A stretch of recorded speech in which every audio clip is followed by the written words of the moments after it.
Hello, Sun City West. Today I will show you how to place a hold on an item.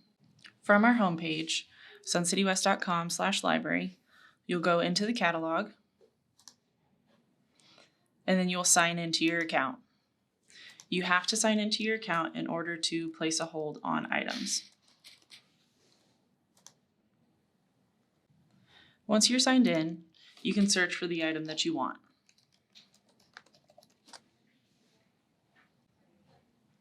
You'll scroll down until you find the item that you want. Once you scroll down and find the item you want, it'll tell you what format it is in. It'll tell you if it is a book on CD, a book, or a digital item.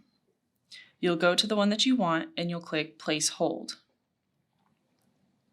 You can now place holds on items that are available in the library as well as checked out. If it is available in the library, please wait until you get a notification from library staff, as the item will not be immediately ready to pick up. Once you are notified, you will have 3 days to pick up the item. You'll click Submit Hold Request, and it will place that item on hold for you.